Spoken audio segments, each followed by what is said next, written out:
வேத பிராமணாளுடைய பெருமை. திரிகால சந்தியாவந்தனம் பண்ணி பிரம்மயக்கியம் பண்ணி அப்படிங்கிறது நம்மளுடைய சாதாரண அந்தன குலம், நம்மளுடைய கடமை. அக்னிஹோத்திரம் பண்ணி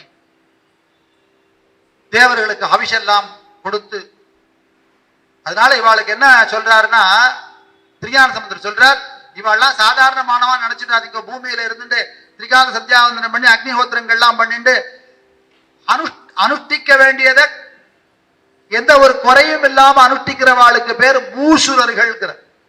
பூமியில இருக்கிற தேவர்கள் பூசுரர்கள். இவ என்ன பண்றா அப்படின்னா, இந்த பூமியில என்ன, பூமிக்கு என்ன வேண்டுமோ அதை அந்த அர்க்கியங்கள் கொடுத்து அபிசு கொடுத்து எல்லாம் பண்ணதுனால தேவர்கள்டேந்து வாங்கி கொடுக்குறா. தேவர்களுக்கு இவா கொடுக்கிற அந்த ஹவிசுனால தேவர்கள் சந்தோஷப்பட்டு மாதம் மும்மாறி மழை பெரிய பொழியறது. யாரு காரணம் அப்படிங்கிறத சொல்றாரு அப்படின்னா, யாரு திரிகால சந்தியாவந்தனம் பண்ணி பூமிய ஈரம் பண்றானோ அவன் அவன் அவனுடைய அந்த பூமி ஈரமானதுனால மாதம் மும்மாறி மழை பெய்யறது. அதிவிருஷ்டி அனாவிருஷ்டி இல்லாமல் மழை பெய்யறது. தேவர்களுக்கு எல்லாம் சாப்பாடு போடுறது யாரு அப்படின்னா, இந்த வேள்விகள் பண்றவாதான், ஹோமம் பண்ற பிராமணா தான். இந்த வைதிகர்கள் தான் அதுக்கு எல்லாம். அவள் எப்படி சொல்றா அப்படின்னா, அவள்லாம் காமதேனு போல.